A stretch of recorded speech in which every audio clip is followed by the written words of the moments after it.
they go into that site and they come out, they're not going to be the same person. I don't know that you can ever prepare yourself for the amount of carnage that we were going to experience in that building. We had Vietnam veterans who told us in all of Vietnam they never saw the carnage there that they saw in the Memorial Building. I don't know that we could ever have prepared ourselves for the sights and the sounds and the smells of what was going on in such a horrific explosion that took place in the heart of Oklahoma City. As we brought chaplains down, we first of all began to just put them out in some of the areas, triage areas that they were setting up, only to find out most of those triage areas didn't treat anybody, because most of the people that were injured in the Memorial Building either walked out of the building, were either taken out very early, put in ambulances and taken to local hospitals, so that by the time the triage areas got set up around, there was nobody to treat because those people had already been transported to local hospitals. We took the last live body out of that building with an amputation on the first day, and that was a last live body taken out of the building. So there was some disappointment on the part of some of the medical people who came and set up triage areas expecting to treat people at the scene and had nobody to treat because those people had already been transported either by private vehicles or by ambulances to local hospitals, which were in the immediate area of the Memorial Building. Of course, our police and fire chaplains began to just kind of be there to kind of monitor and see what was going on with the rescue community and our rescue people that were there. And they were pretty busy, so a lot of good counseling that you thought might go on early didn't go on because the early part of what we did was simply to support them, to be there to listen to them, to carry water to them. A lot of great ministry took place after we realized it was going to become not a rescue but a recovery operation. A lot of that took place in areas where they pulled off the side and came in to get a cup of coffee or to get a sandwich, and we just put a chaplain there to sit down and just visit with them and introduce ourselves and let them do the talking. People that was actually in the pits working with the rescue people, for the most part, we put our military chaplains, and especially the rescue people want people there working with them that they know something about who they are and their lifestyle, what they do. It's a biohazard area very quickly, and we know what the shot record is of our military chaplains. We know that they've had their shots. It's a prevented thing. But you put local clergy there who haven't had those shots, it's a biohazard area, and they don't know how to decontaminate. They bring things off the scene that could be medically a problem with them and with their families that they take home. On the second day, NOVA showed up, which is the National Organizations of Victims Assistance. And because we had them on site, we made a determination that the local clergy who came down, who had not had prior training in disaster response, would at least go in and take a 4-hour refresher course from the NOVA people. They were not happy about that because most of the clergy thought, we've done ministry all of our life. Well, you hadn't done ministry like this.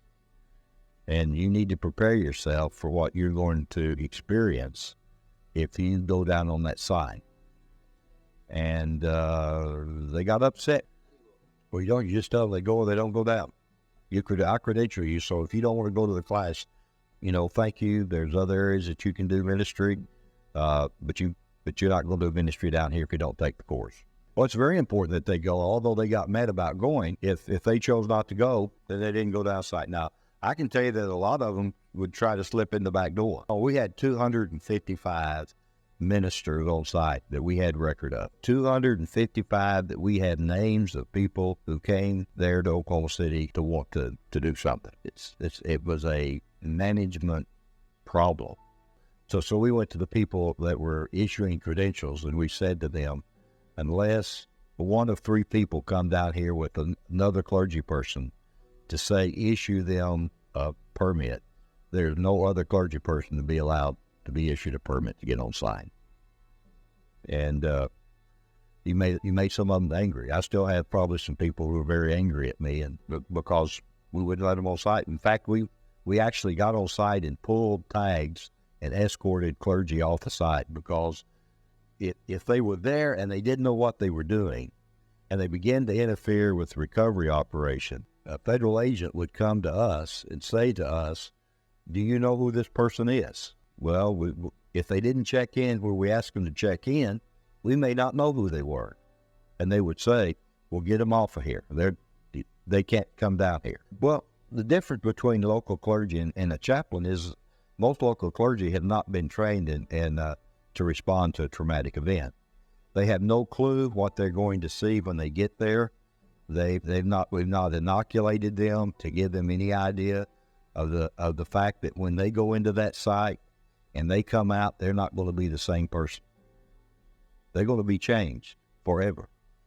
And if they don't know that, and if they don't know that once they get down there and deal with that issue, that trauma memory gets processed different than normal memory. And they will develop state-dependent memories through sight, sound, touch, smell, through their five senses, so that this stuff gets in and they don't know it's in there.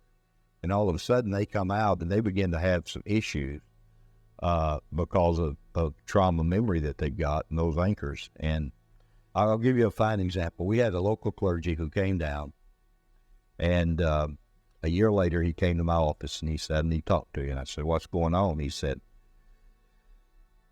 you know, in our faith community, we christen babies.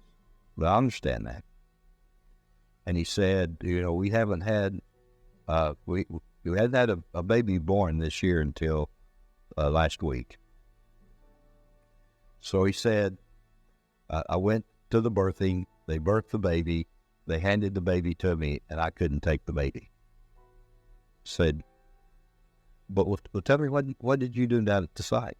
I knew exactly what he did at the site, but he needed, you know, I needed him to tell me. So he said, well, you know, I got down to the site early, and I went down to the site, and I went to where they were carrying babies out. And we carried babies out of that building with no head. We carried babies wrapped, part of bodies wrapped in whatever bed clothing we could find. And we carried those baby parts over, and I carried some of those babies from out where they laid them outside the building in the playground over to the temporary morgue. Yeah. And now you're telling me that a year later you're having problems? Because when they handed him that baby that wasn't cleaned up, didn't smell like a baby, that just had been birthed and had been wrapped, took him right back to that site. Those are state-dependent memories that he had no idea was a part of who he was and what he was about. Now, once they cleaned that baby up and that baby smelled like a baby, then he could take the baby and christen the baby. But he couldn't christen the baby when they first handed the baby to him. Now, as I talked with him and he realized that has become a state-dependent memory, then that's not going to kick in next time. He's not going to be surprised next time it happens to him.